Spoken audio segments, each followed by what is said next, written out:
You're dialed in to Byron Velvick's Fish Tales.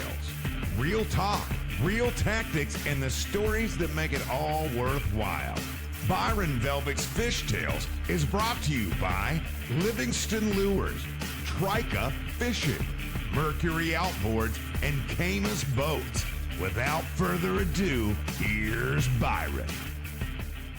Hey, Byron Velvick with Fish Tales. And man, this is going to be a series here. This is called In the Mind of the Master with the master himself, Rick Clunn. And I am excited because today we get to talk to Rick about something really cool. He just fished a couple tournaments, including an open out at Lake Mead, which is one of my favorite places in the whole country.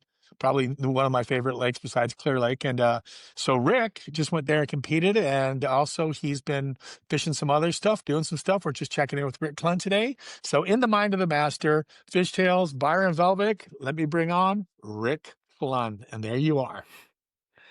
Oh, How yeah. you doing, It's buddy? been, no, you can't even say Lake Mead without it, touching me. It's not the finest fishing lake. Either of us is fished. You mentioned Clear Lake, and of course, I've St. John's River, and where I've won classics before. But it's what I call a very, very, very honest lake. Yeah. It's fair. It's you can't lie. When I say honest, you can't lie about how good a fisherman you are when you go fish there. Yeah. You either aren't or you are, And It's unforgiving, isn't it? And all of us sometime out there are not as good as we think we are. But it's and it just provokes so much great memories. I Yeah. mean, and when I think about over time, how long we've been going out there, it just blows me away because, it's almost over 40 years now, isn't it? Something like that.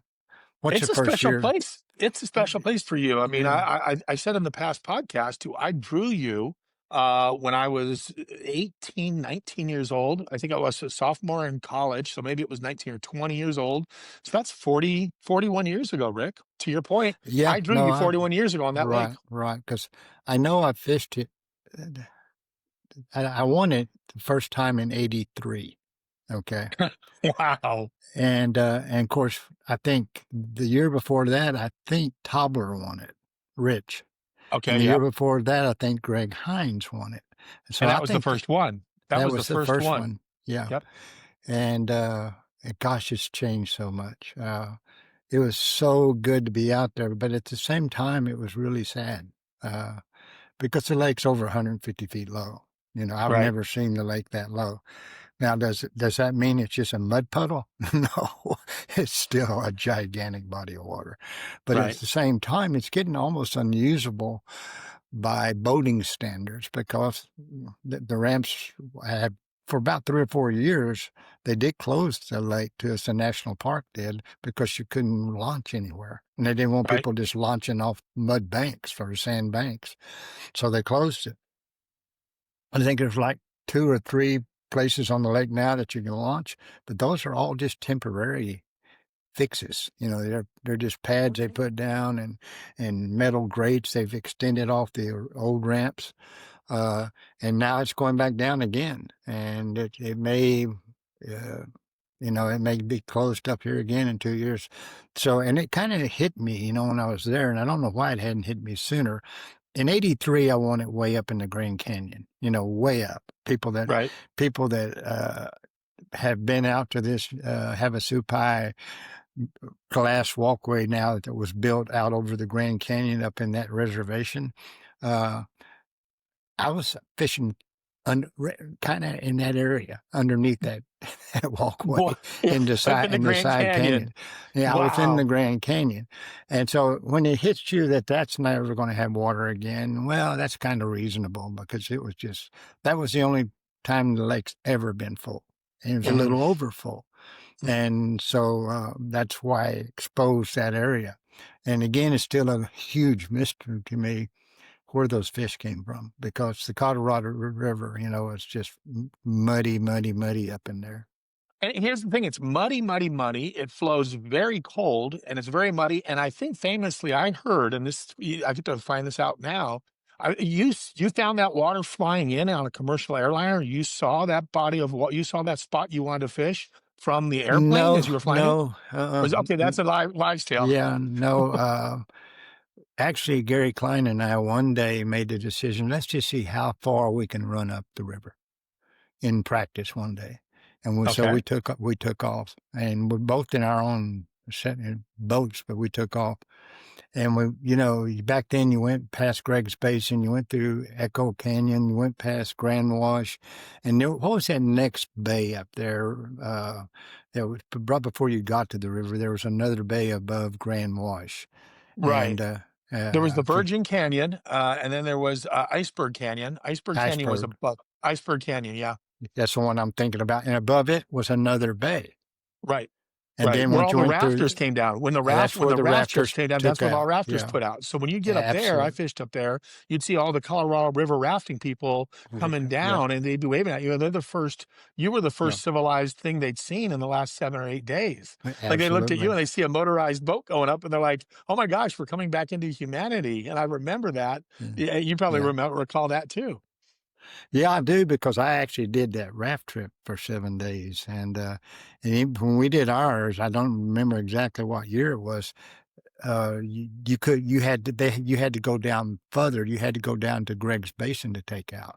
Oh, wow.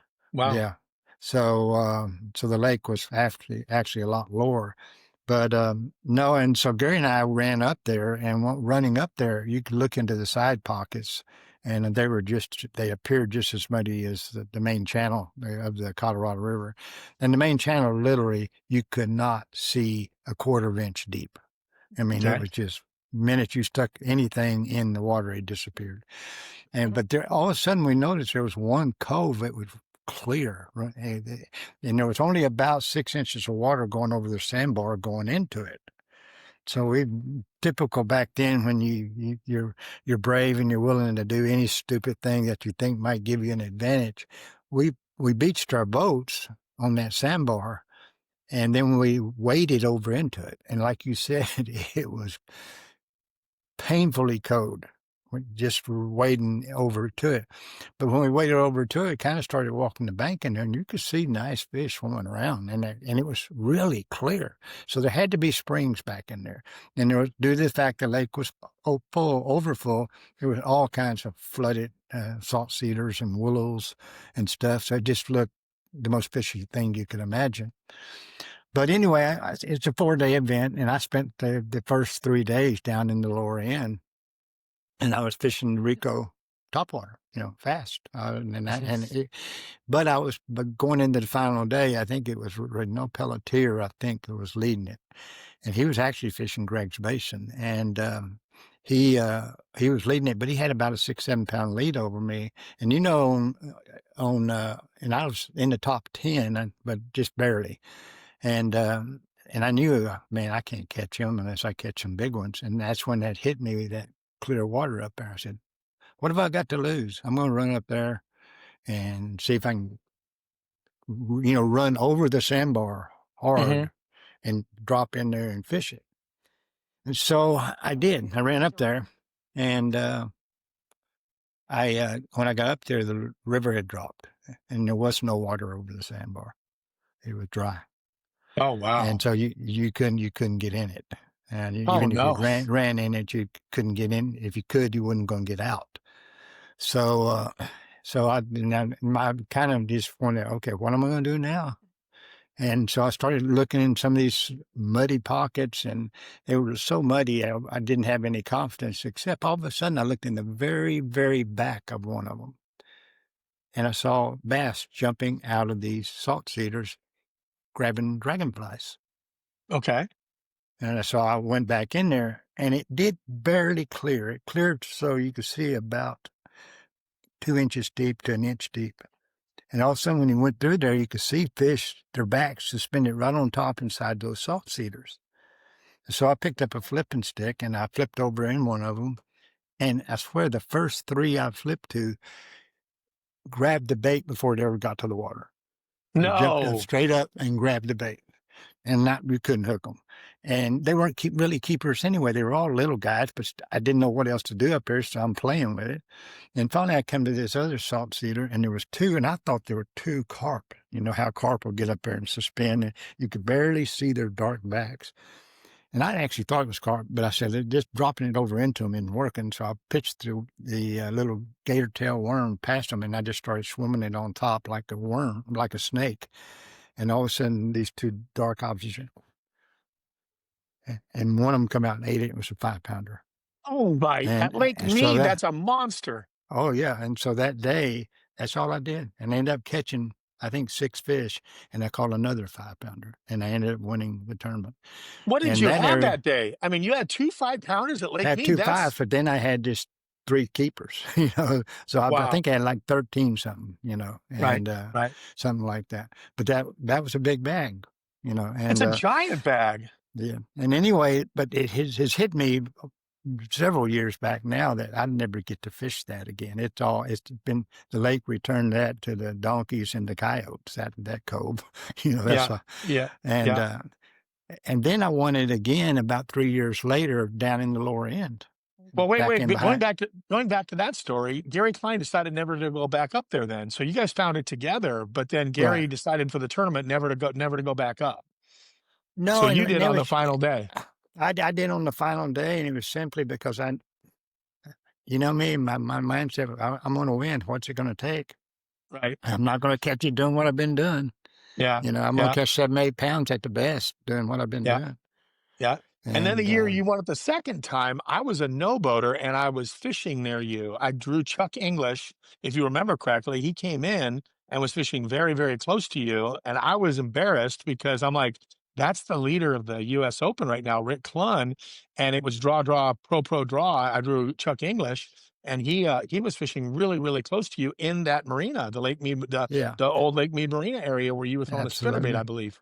Yeah. Yeah, it was basically, there was water, a lot of water back there past the marina, and a lot of those little ditches running back into the flooded salt cedars and stuff. But it was, and that's where I fished, and it was a community hole. It wasn't like, I was surprised there wasn't more boats in there, to be honest with you. Yeah. And I was burning, and that was the birth, just for people's information, that was the birth of silicone skirts. They did Silicone not skirts. Silicone. exist. They did not exist. All the back then was all the rubber skirts, Right. and and Mike Dice. They were at the ICAST. ICAST was at Vegas, and Mike said, "Well, how you doing?" I said, "Well, I'm doing good." And I said, "If I had a clear skirt, I bet I could win this tournament." And this is just one of the coincidences of life. He said, "I can get you some." He said, "A guy come up to us at ICAST, showed me these little clear silicone skirts. He can make them any color." And so he got me 10 of them. And that was a ringworm on the back. I burned that thing for for the whole tournament. That was the secret of that silicone clear, like translucent looking, Yeah, beautiful. clear. Yeah, like a shad scale pattern, like Oh a yeah, bluish. totally. Yeah, And you know yeah. how mead was so clear in the lower end, and it's, who knows? It just gives you confidence when you think you've got a little advantage over maybe some of the other anglers that are in there. But that was behind the island, and it didn't dawn on me until this year, because I've driven by it multiple times in the last several years, and there's no water back there. But it didn't hit me until I said that this time out there, I went, there's never going to be water back there again. So the 2 places that I won the U.S. Open in, there will never be water again. And that was kind of a sad realization, but still it's a gigantic lake. I mean, but it's just, it's over 150 feet low and still going down. So this year, I mean, it's you drive all the way from Ava, Missouri back to Lake Mead because it's that special to you. Like that lake, for you and Melissa, obviously, it's a very, very, very special place to drive all the way back just to fish that one particular tournament, like you just did.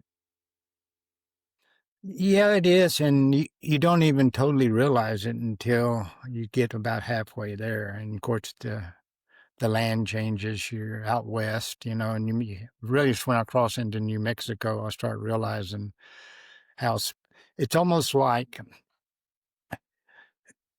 when you're in the East, forgive me, East people, but your soul is wrapped up in a tight little wad in your body. Okay. Your spirit, your soul, whatever you want to call it. The minute I cross into New Mexico and you see the vastness of the West, your soul goes and tries to feel it. And you just feel you feel the bigness of it and the wildness of it. And you're not hiding from all of man's disturbances that you're used to when you're fighting rush hour traffics and you're going down interstates and stuff, back in the East. And we know there's just a lot more people back in the East.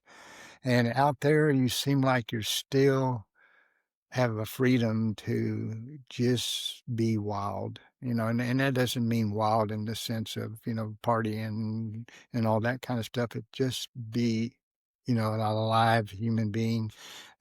So that's always been the case when I've gone west. And then when I get on Lake Mead, uh, Lake Powell's the same. I just haven't been on it quite as much. It's magnified.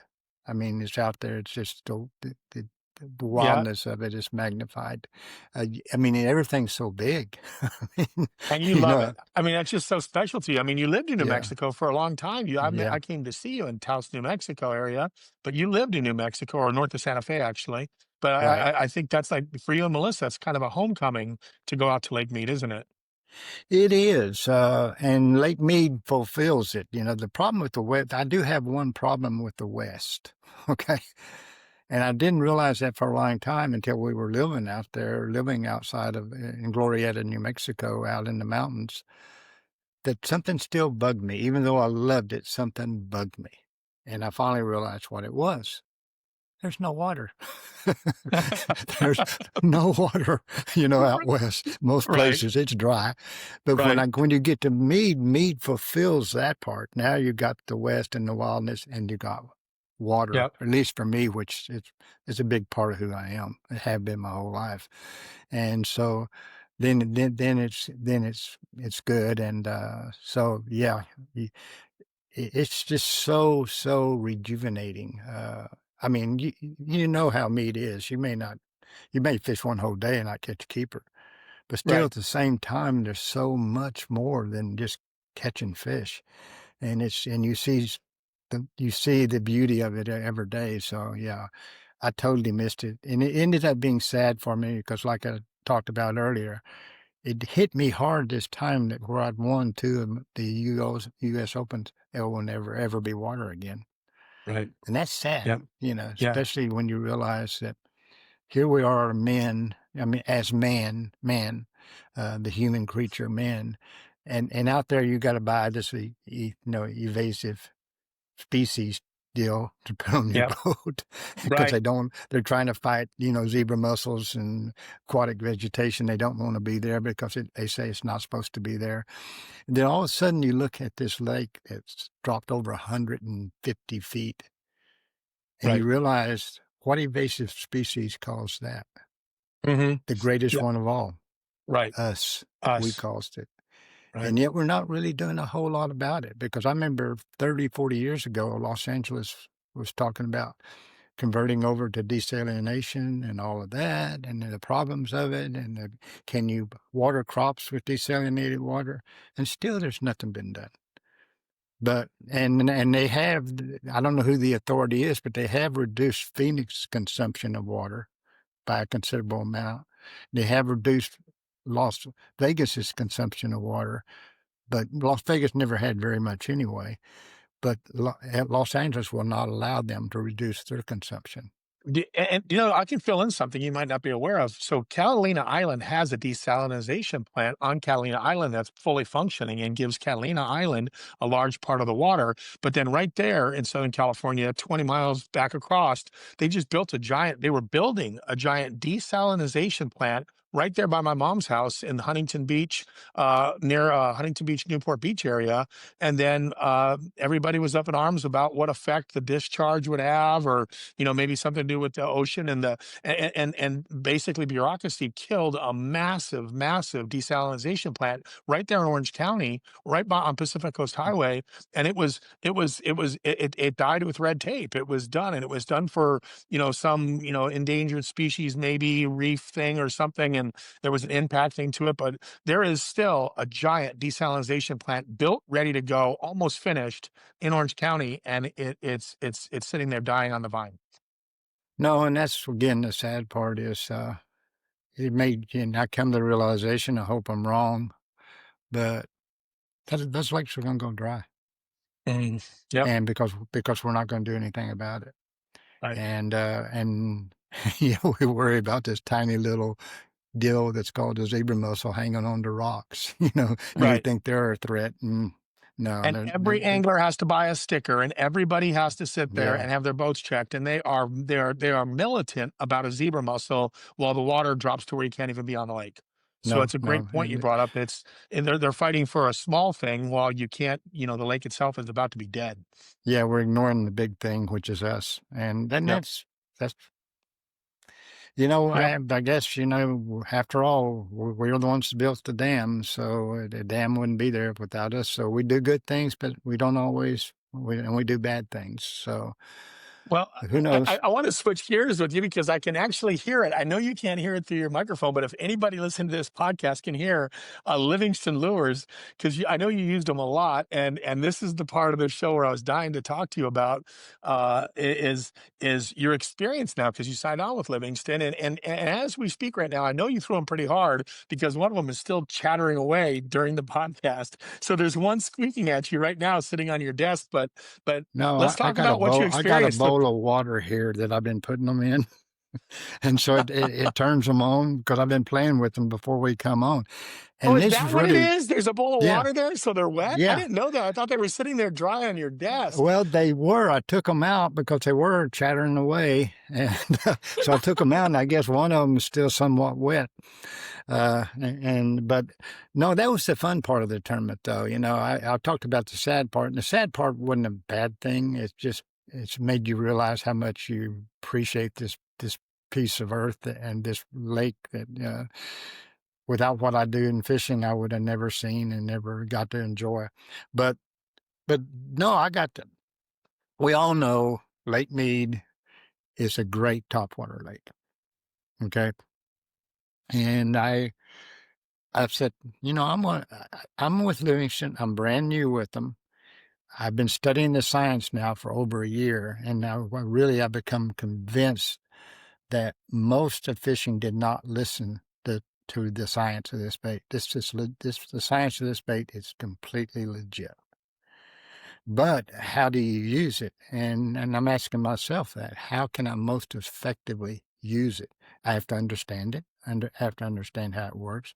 And of course, and the real key I've learned so far is that when it's the most effective is when it's sitting still, when you pause it.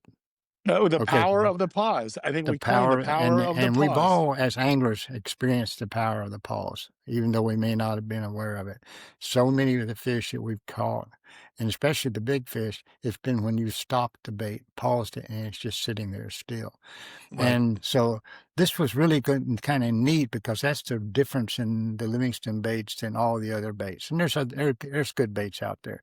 And the bait I ended up using and catching all my fish on at Mead is a very common walking type bait, and the one that I was throwing was the walking boss. It's simply Livingston's walking bait, but it Do you is have it? the Yeah, I very, guess you have it there. Is that the one that's chattering away? Is that one of them? Because I can hear one of them.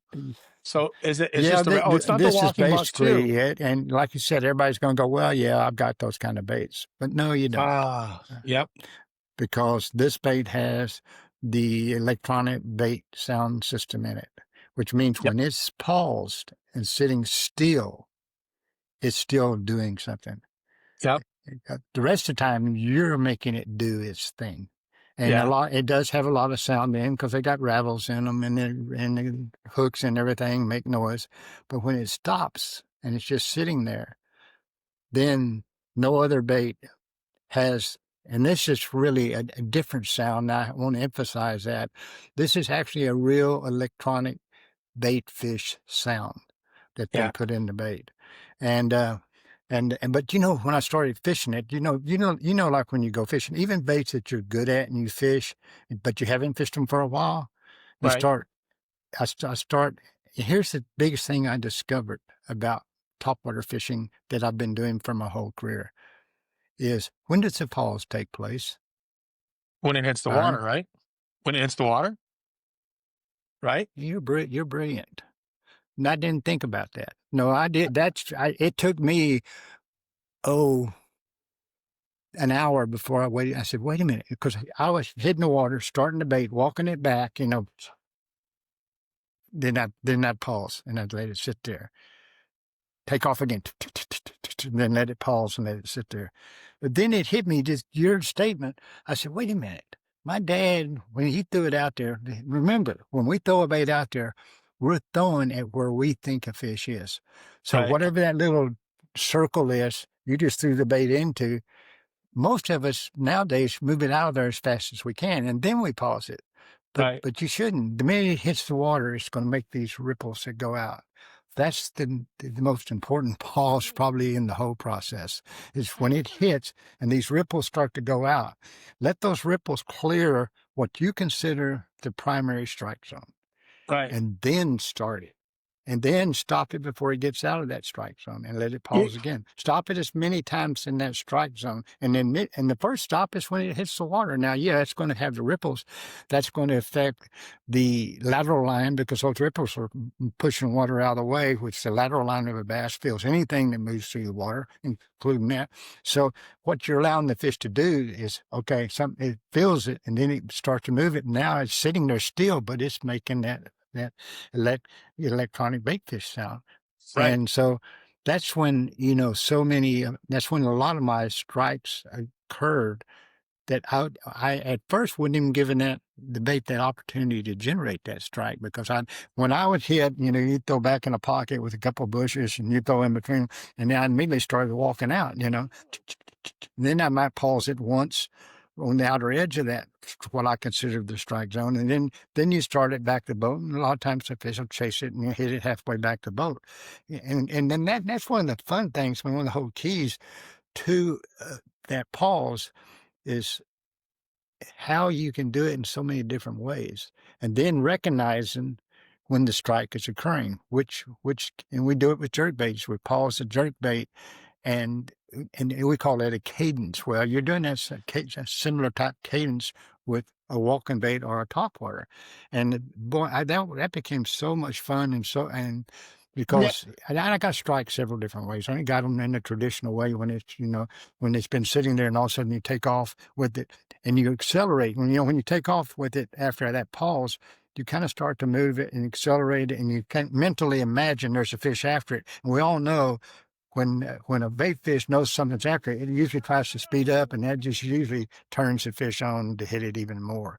So I got strikes like that. But I'm that was smiling. so cool.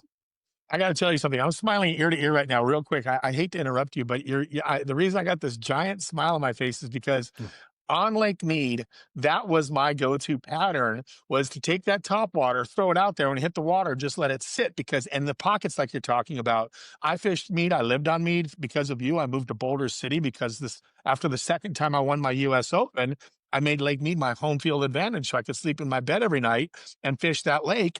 And why? And when you asked me that question, the pause when it hits the water was a pattern. I mean, that was a pattern for me. It hits the water and you let it just sit there and you wait. And then out of like, boom, they just blow it up, or they slurp it down, or they suck it. The giant ones would be like a trout bite. It would just go and just disappear off the surface of the water. But those were big fish. But so many of my bites on topwater came when it hit the water, just like you said, especially at Lake Mead, but all over the country, and you let it sit there, and the power of the pause, exactly what you just described. And I'm smiling ear to ear because I'm like, I have loved that pattern since I fished Mead my whole life. It's crazy. Yeah, and again, it's, as an angler, you teach yourself awareness, and everything you're doing with that bait, everything we just talked about, is being aware, being aware that you're doing it. So when the fish hit and exactly what you were doing. And Yeah. the best anglers do that. And that's how they develop the pattern within the pattern, is that, we know they're in the back of the pockets, but how are you working the bait to generate the strike when other people work in the back of the pockets too, but they're not generating the strikes? So this Well, is kind of what it was, and it was fascinating. what's cool right now is you have that bait in your hand and the sound stops, but right now the table is obviously wet, or you had it in the water bowl, and it's cool because so the listeners and the viewers can hear that sound of the electronic I bait can fish hear it sound now. Yeah, as it's sitting there on the desk. It's wet, and it's making the connection as yeah, if it's in the water. That's the sound right there that you hear in the podcast. That's the sound that those fish hear. That is that sound of a distressed. It's a high it's pitched loud right now. sound. Yeah. Yeah, What? it's And getting and loud right now. yeah, Yeah. it's a high pitched, it's a distressed baitfish sound. That's a gill plate compression or the bladder compression, whatever it is, kind of like what hydrowave used to do for the speakers. You know, when we had hydrowaves and everybody had a speaker in the front of their boat, you now have that speaker sound, that electronic baitfish sound like a hydrowave in that lure that's actually clicking away while we're doing the podcast, which I think is a really cool element that it's not just distracting, it's kind of giving credence to what we're talking about. That sound right there is what those fish are hearing when that bait is sitting still. And when you pick it up, it goes away, which is awesome. I love it. It's making the connection. So you caught those Well, fish on that. That was and your there's go-to. there's a cautionary little thing here that and they tell you, if you read the package that Livingston has, is make sure it's dry when you store it away, Right. because it's got about 200 hours of battery life, and if for some reason you're leaving it wet in your box, you're Yep. using up some of that life of It's that the battery battery. Yeah. unnecessarily. Yeah. So, it's, but So again, you got to throw the baits, and you got to throw some other baits there too. I think you threw one of my favorite baits, which is the slingshot, which I tell you is one of my absolute favorite Livingston baits. And to your point, I think you said it didn't look like much in the package because nobody sees nobody sees it until they throw it in the water and see what it can. That bait, that's my favorite Livingston lure besides the big glide baits we have right there. And you yeah. finally fished one, Well, no, and I was really keyed in on the top waters. I was one of my really favorite top waters I really haven't seen in other companies was the Walking Boss 2, which is, if you look at it, whoops, where am I at here? right Oh, here. here we are. There you go, right See there. that Yeah, bill? That's the what I call jitterbug, the old jitterbug bill. And jitterbug here's bill. here's kind of a neat thing, because a lot of people really, believe it or not, have difficulty walking a bait for long periods of time. It's an action that requires, a certain muscle action, and yet this bait, all you got to do is throw it out there and reel it back in, and you get a mini version of that walking without Right. all the physical effort. Yep. And really, this bait, I had my second day partner throw it, because my first day partner was throwing a bait like a jitterbug. Do you remember the first guy that ever out in one of the U.S. Opens? Who fished a jitterbug in one of the U.S. Opens? I want to see if you know who that was. I don't know. I don't know who fished a Don jitterbug the Doty. U.S. Don Doty. No way. Really? Yeah, he was I didn't fishing a know he fished it. black. A black jitterbug. And of course, Yeah. that's always been one of my favorite baits for a long time when I was a kid. Love that little bloop, bloop, bloop, bloop, bloop, sound Yeah. when it's coming back. And this bait is really got to be beautiful action to it. But I started fishing it the same way as I did the walking balls. I throw it out there and I let it hit and just pause. And then I start just, the action, and then I could pause it. And you could change the speeds. This bait works better really kind of at a slow speed. And that Yeah. problem with any of our baits when you're moving it, any of these top waters, is when you move them, they have a lot of their own built-in actions. So, rattles, it's broken here, so it's slapping against itself. It's got the hooks. So it's, again, when it's really different is when it's not doing nothing except having the electronic baitfish sound. That's really something that you need to pay attention to. And there's the sound of all the bass's senses is 3 times more powerful than any of its other senses. And Yep. so the distance it can pick it up is 3 times further than any of the other senses it has. So I don't think, and I am guilty of it, I was one of them, that people really paid attention to this science when Livingston brought it in. They really, because fishing is so full of gimmicks that immediately that's what a lot of them wrote it all at. And you need to understand it. I've gone back into reading a lot of the early Livingston material when they were really trying to explain the science and try Right. to tell you, hey, this is legit. We're not trying to just sell you another bait. Right. And you do need to understand the science, because then you, like I was explaining, the power of the pause, you know how to use it more effectively. And of course, and they have it in, they have it in their, in these frogs, and the sound of the frog I love, when it's That's a sitting, bullfrog sound. Yeah. Yeah. The yeah, bullfrog. and the anglers, current anglers, you see the power of the pause with a frog more than any other bait. You know how they're working Oh, it through thick grass, and all of a sudden they're working it to something like a little hole in the pads, or right. an open area between the Right. pads, and that's when they pretty well keep it moving until it gets to that place, and then they pause it. Yep. And you Yep. see on camera over and over on camera, that's when the strike occurs, is during the pause. Yep. At least I'd say at least 50% of them, and maybe Yep. more. You know what's So interesting, Rick? that's kind of neat. Bobby Barrack taught Cool. me how to fish a frog. You know, Bobby Barrack's arguably one of the best frog fishermen in the country. And he said, I want you mentally to imagine a frog on a grass mat. It's a confident frog. So he goes, he taught me the cadence you're talking about. And Bobby Barrack's thing is that you work it through the grass pretty fast. And if they're under there and they want to punch a hole through, you'll get like the movie Dune, where the sandworms come up through remember the sandworms in Dune, right? Yeah, So you get yeah. that sandworm. That's when you're moving it fast. But like he said, he goes, it's a frog. Imagine when it comes to any body open water, it's going to pause and it's going to hesitantly go across that open little pocket before it goes on its way again. And he studied frogs, and he fished. You know, he's caught more fish on frogs than probably anybody in the country, except for maybe Alfred Williams and a few other and some of the guys. But that's Bobby Barrack's thing. Was he taught me that cadence.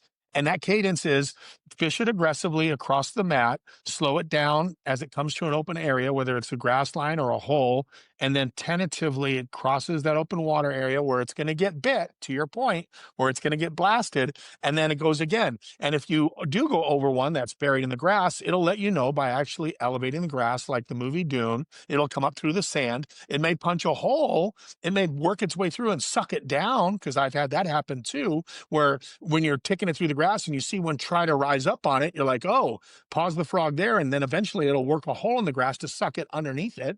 But most of the bites come what you're describing. Bobby Barrack said, let that thing treat it like a real frog, and it has its moments of hesitation when it gets near open water. No, and at Leech Lake, the tournament I fished up in Minnesota, this is what I threw, and I had a limit every day, and it was fun. There's nothing like a frog bite. I mean, and it's such Is an that what you threw? efficient You bite. threw that at Leech Lake? You threw our frog at Leech Lake? Yeah, Oh, I didn't yeah. know I that. threw the frog there, and actually I threw a bait. I hate to admit it wasn't this one, but one nowadays that they make, that you hand make like this, like a Swim bait. C-Tech, a Kitech, or swim bait. Yep. Yeah. Yep. And but the question, this bait's, what's the name of this bait? That's the Freddy. That's the Freddy B. The frogs are the Freddies. Where'd that Yep. name Named come after from? I'm just Fred. after, I'm curious. Fred Urbanus. Fred Urbanus. Fred, the owner of Livingston, his two sons. His name's Yeah, his that's what I one son's thought. name is, yep. It's Freddie. It's named after his son. Yep. So it's Oh, that really? I frog is didn't know it named was after his son. Freddie's. I knew. I Yep. said this has something to do with It's Fred's Fred, son. and I Fred from said, Livingston. It's named. It's Fred. Little Freddie. It's the Freddie. It's little Freddie. It's the okay, Freddie cool, B. cool. Yep. Yep. Yeah, That's the name of it. yes. So, and another topwater bait that I used out there, I did okay up in the area, Greg's Basin, but there was not a lot of grass still up there, and Yeah. you just had little pods of it, and very few of them. But and this is the what you call this, bull nose. and it's a weight bait. Okay, Oh get yeah. get it up here so Yep. Yep. you Yep. know, and that's one of my favorite baits. It's one of the most untalked about baits, but it's so effective, and it's a topwater. You pause it too, but these little isolated pads of grass, you throw past them, and you really kind of just wake it real fast up to that grass pad, and then you Right. just pause it right there, and that's when they would come out of it. And almost every one of them, you had to be right over top of that grass pad. If you were stopped it out here, in front of it, or if you went past it and stopped it, they weren't willing to chase. And so when you stopped it right on top of it, where almost the hooks were dangling down and touching, or they were getting you know, the The the sound. bait fish sound. Yeah. Yeah, I've that's I've when they never would even fished that bait. come. That's one of the baits I've never even, and Really? I know you love wake baits. I Oh, know I you love, like those. yeah. That's a Oh, bait that yeah. I've seen other companies have made other versions of that bait, and I have yet to catch one. I haven't fished it. I've never fished the Livingston, No, that's just and not that, something I yeah. throw, and that's in your arsenal, not mine. Well, and Different that's the styles of thing fishing. that really, the thing again at Mead, which you got to cover a lot of water at Mead, right? Right. This bait, you can cover a lot of water fairly fast. And Right. that's, even though I was fishing mostly topwaters and I finally picked this bait up, that's what Yeah. most impressed me about this, is how much water I could cover and the Yeah. versatility of it. Yep. If I was fishing 1 to 2 foot with that kind of grass pads around, I Hmm. could burn it Right. and it would work. But all of a sudden, if the stripers come up there out there schooling, I could throw it out there through them and sometimes get it through them and let it just drop 20 feet below them. Hmm. And that's where a lot of the smallmouth and largemouth, the bigger were. They were under the stripers. But Yep. I could cover so much water and so many different depths with it. So Yep. I immediately turned around to the camera. I had Jake, the camera guy, with me, and I said, and Melissa was with me. I said, "This is an incredible search bait." Yeah, it is. Because a lot of times in practice, you have to cover a lot of water. You got to have a good search bait. Right. Otherwise, you're not going to be able to. And this bait is probably one of the best search baits I've ever used, not counting catching the fish. And So, that and bait that's right this there. bait, Go ahead. and this bait's the same way. Yeah. This bullnose wake bait is the same way. Yep. So the story with that bait, the bait that you had in your hand, the slingshot, I used to throw the man's Georgian shad, and they discontinued the man's Georgian shads. So that was a secret swim bait of mine. And Mike Folkstad and all the guys at the U.S. Open were hearing from the co-anglers and the guys that were drawing me that I had a secret swim bait. And they're like, what is it? And Rick, to the point where it had man's emblazoned on the side, and I had picked it off with a pair of pliers, so you couldn't even see the word man's written on it. So if a guy looked at it, he goes, what is that thing? I'm like, that's a homemade swim bait a guy makes for me in Tennessee. And there was always a chip in the side where the word man's was taken off, because I didn't want anybody to know that Man's used to make them, and they were discontinued. And I was sponsored by Man's, but that bait was so good, Rick, that I secretly threw it at U.S. Open after U.S. Open. And that body style right there, that shape of that bait was unbelievable. And it was a search bait. Like you said, I could cover a bunch of water with it. And then Aaron Martins actually begged me for that bait and used it in the Bassmaster Classic that he lost to Jay Ellis. So Aaron Martins was using a version of that bait that was the secret man's bait. And then Livingston said, hey, we want a new bait that we want to come out with. And I go, you need to make a copy of the old man's Georgian shad. And that's it right there. And no, it's the most underrated Livingston bait we have by far. Promise you, that's the most underrated bait Yeah, we have. and it has the EBS system in it too, Yep. which you don't, when you look at it, you don't realize that, but it does have it in there. And I'm gonna be honest, I'm learning, and I'm trying to teach some of y'all that are interested in, well, why would you fish these baits? Because see, right now I realize the power of the pause is when this system, this EBS system, can be the most effective. It's because that's when they hear it, and it's not corrupted by the other noises that baits make. Right. And this Good bait, point. my favorite way to fish it was fast, and so I kept going. Okay, when would this system be most effective using this bait? It's because I don't know. How do you pause this bait? So that's It that's would what be on, most of my, yeah, you and paused it. You yeah, I want you flutter to it. tell me. Yeah. So that's Yeah, I what want you that to bait tell me is. that. It's so heavy. It's heavy and it's fast. So when I would be, I almost do like a pulse and I reel, and then I pause it and it darts down real fast. So it gets that quick reaction bite from the fish. If they're tracking it and you pause it, it doesn't just sit there in the strike zone. It doesn't float up. It literally shoots to the bottom, like it's darting to the bottom. So a lot of my bites on the slingshot come when I'm reeling it. I pulse it and then I pause it and it goes down, and then whack it when you pause it and it starts to go down. It's a pause, but it's a very fast sinking pause. And now that you're starting to throw that, Rick, especially in the wind, like I told you, in the wind, that bait is amazing. So if it ever got too windy for your Oh top yeah, water, yeah, I can you know, see it. if it gets too windy, like Lake Mead, I had a couple friends of mine tell me, they go, "Hey, I'm going to win the tournament on that bait if the wind blows every day." It's too bad they canceled that one day. They canceled the first day of your tournament, because if you would have been out there throwing that in crazy high wind, you would have been dangerous, because that's the most effective bait in the world when the Yeah. wind's blowing really hard. And again, pause it and let it sink to the bottom real fast. Just pause it and let it start to go down, because they crush it when it has a quick action a quick sinking action. Well, and I don't pretend to be a forward-facing guy because I'm learning that, and I'm not learning it very well. But I really am anxious to get this bait in the hands of a really good forward-facing guy, Mm-hmm. because again, it's so versatile and you can get it to the fish so quick, and and you can do so many things with it. You can speed it up, take it away from the fish. You can let it get to him and drop very fast. I mean, and they'll figure out the best way to use it. But I just see so much potential in the forward-facing area with this particular bait for that reason. You know, the way I describe that one, Rick, is it's basically a rubber rattle trap. It doesn't look like much, but it really, you feel it in the rod tip. You feel it like crazy in the rod tip. You feel that thing swimming through your rod tip. It feels like a lipless crankbait, but it's a rubber swim bait, and that's a marriage. Like I No, said, it's not a man's rubber. came No, out with it's it. not a rubber rattle trap.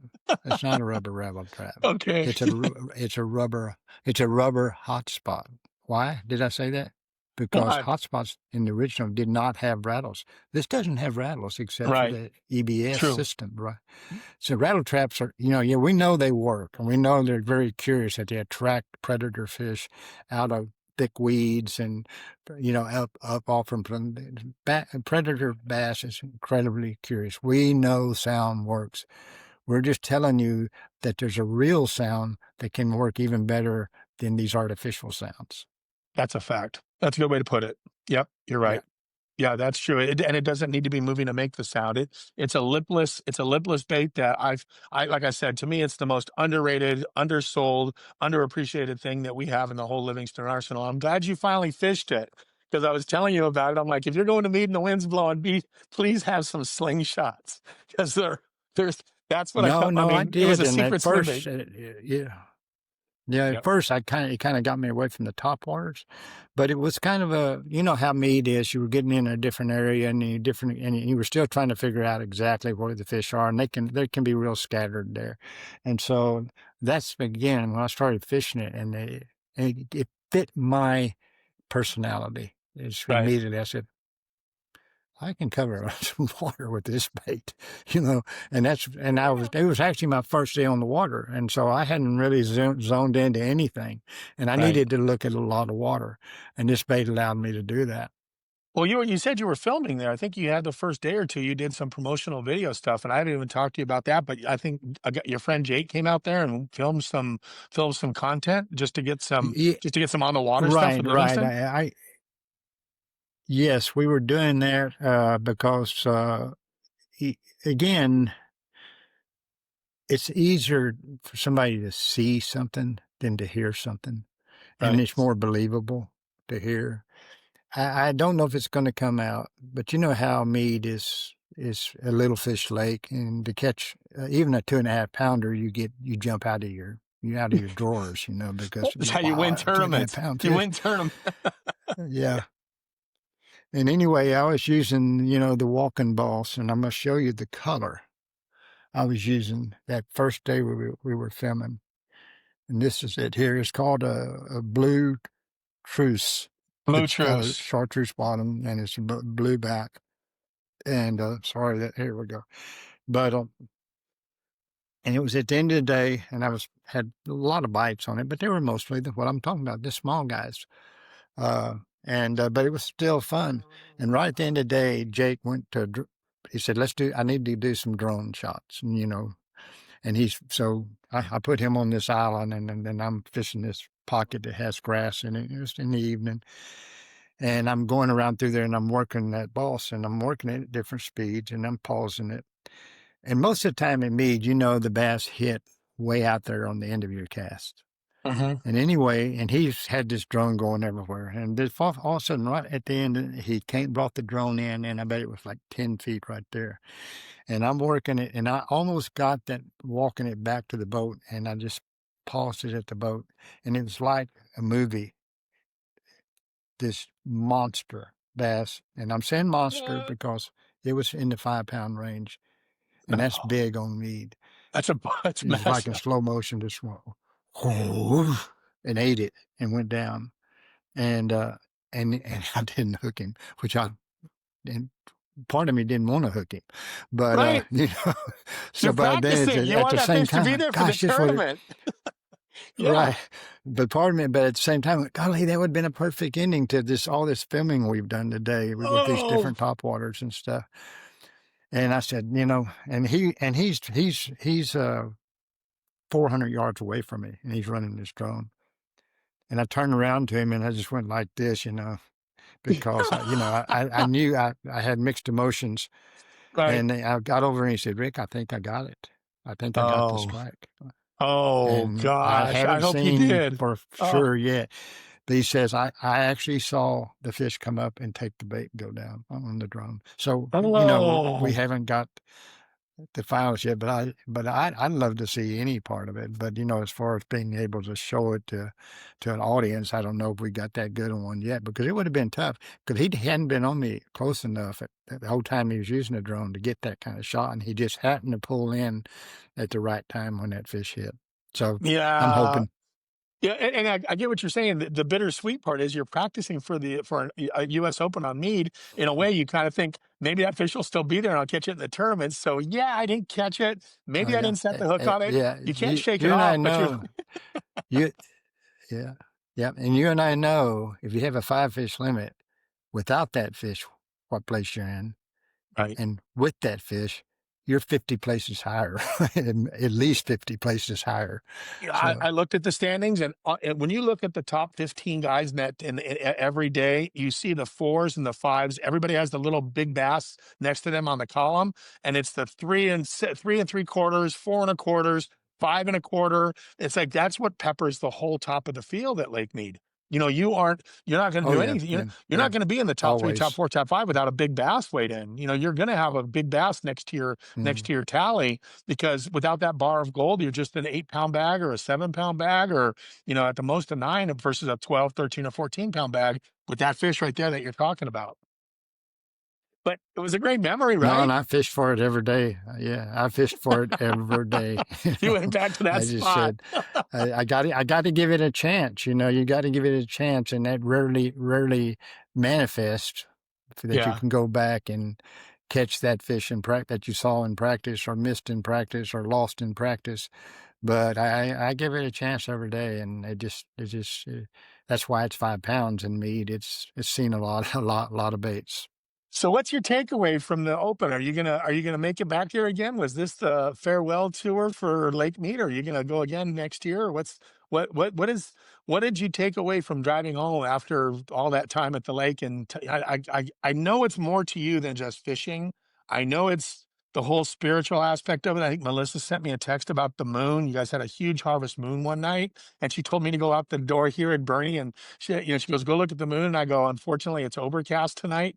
And she goes, darn it, because you guys were enjoying just an epic moon at Lake Mead, and Yeah. I'm overcast in Bernie. So I was feeling you guys and what it must be like for just the spiritual side of what you just went through there. Oh yeah, no, and it's I didn't do well. I had a limit every day, but I never had a good kicker Kicker. fish, and of course you're not going to do well if you don't. And but I still enjoyed it, and that's really what I went out there for. I knew that you can win. Anybody can win that tournament. Even though forward facing has taken hold out there, it didn't play a huge role in this event. The muddy water played the bigger role. And the only Mm, place you really had a lot of that was in Vegas Wash. okay. And that's where most of the biggest strings came from. And of course, there was an 8-pounder caught, and that's unheard of in Mead. You I know, hadn't heard. Yeah. I Yep. think yeah, Joey yeah, Uribe caught that Jr. 8-pounder, and Yep. Uribe yep, Jr. Yep. yeah. But you caught your fish. So you did Livingston Lures played a part of you catching a limit every day at Lake Mead. Oh, every one of my fish came on the walking boss, that color, that blue truce color.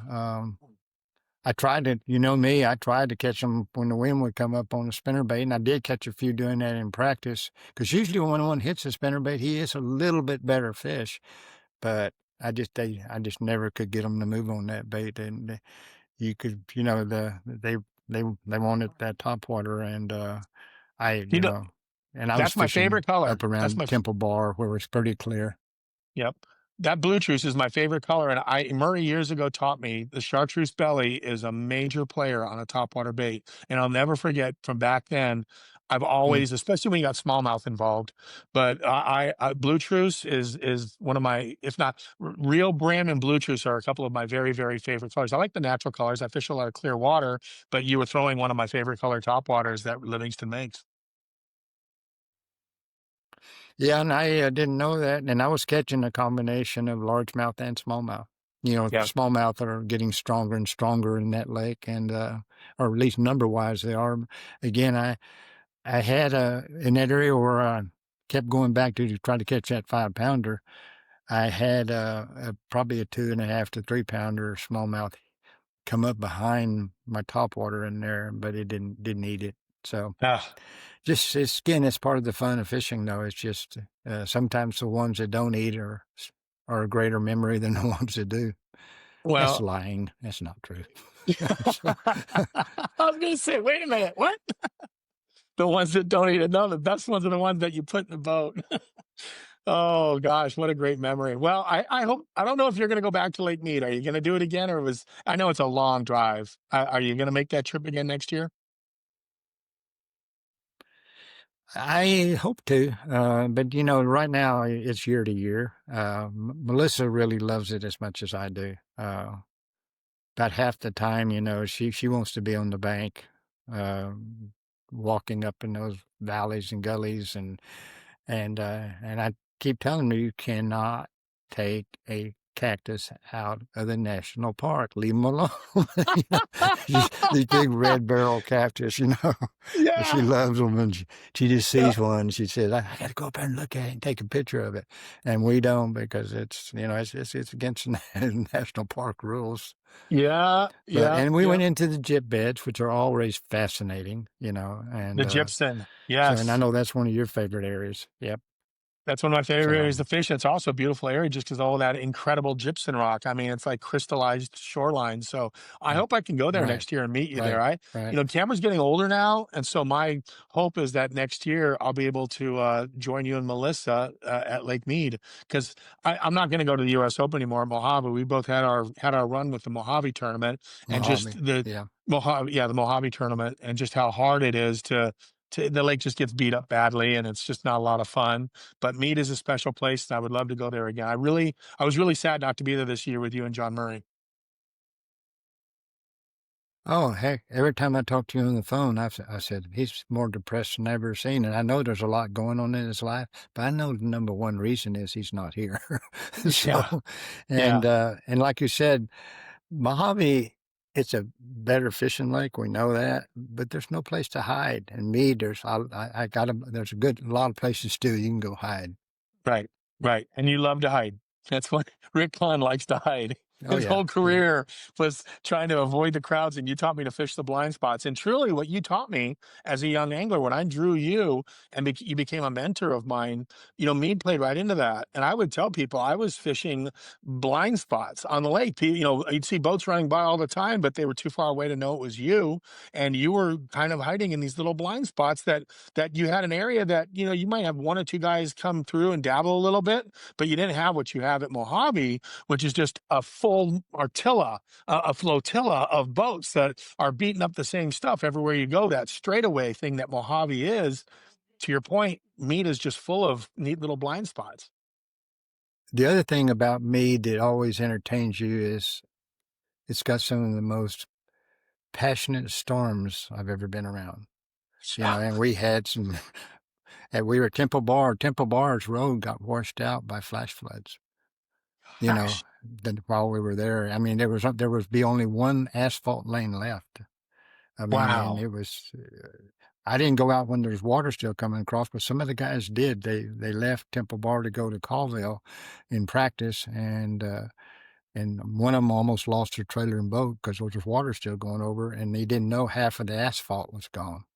Oh my There was big gosh. boulders in the lane that forced him to go over what he thought. So, but that's always part of the fun of me too, Well, is that it shows you the true power of water and nature, and so it reminds you of that.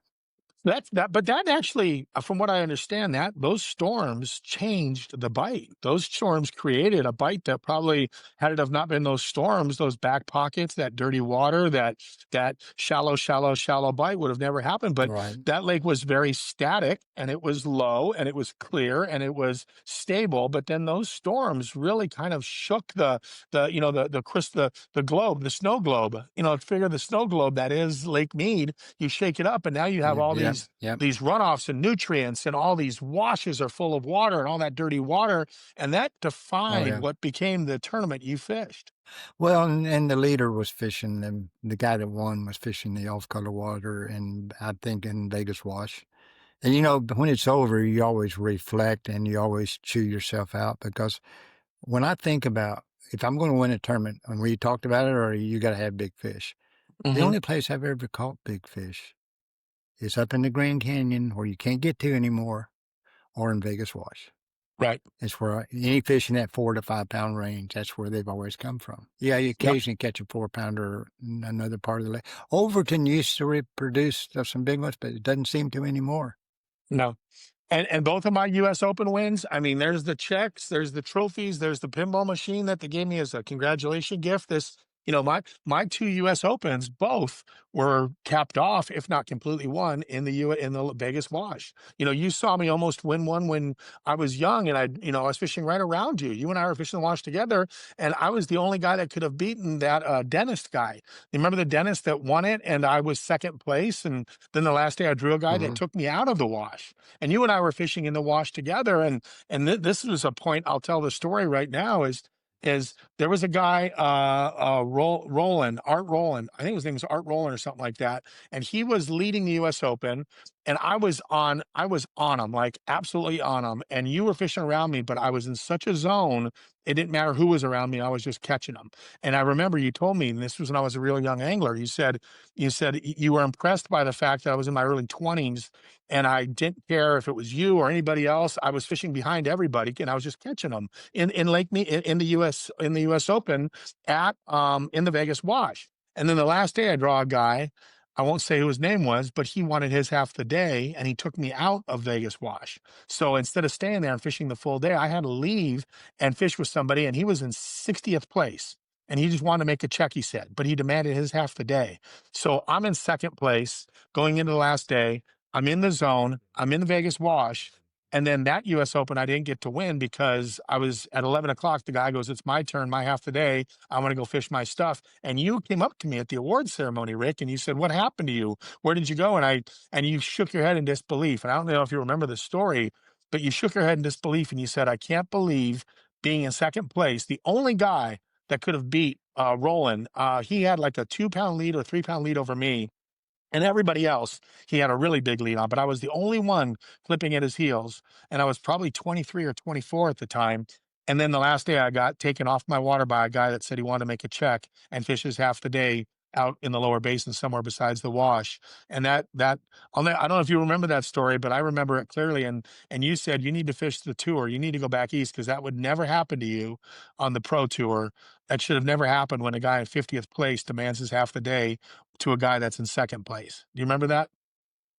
Yeah, I remember it, and that's the one thing nowadays that I realize that hardly anybody comprehends is those pro on pro draw days where you had to draw another quote pro and you had to negotiate whose boat you took.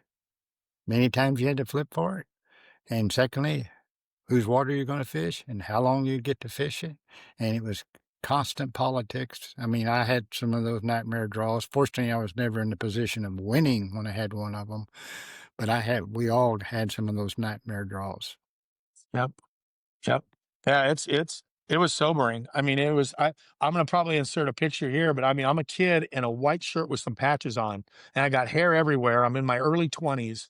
You know, I had already fished with you. I had drawn you already because I drew you in college. But here I am with this white shirt with some patches and look like a surfer with this hat on, kind of. And I hope I can find the picture, but that tournament was mine to win in the Vegas wash, with the exception of my last day draw telling me at 11 o'clock, my turn, and you can say goodbye to your water. And you're the only guy that's going to beat Art Roland, he ended up winning it out of the Overton. And I ended up not finishing second. I finished fifth or sixth because I had to leave you, and you were in there with me. I had to leave you and everybody else that was fishing Vegas Wash. But that's where all my trophies came from. And that's the big fish factory of Lake Mead, to your point, the Overton or Vegas Wash. That's where it's going to happen to win.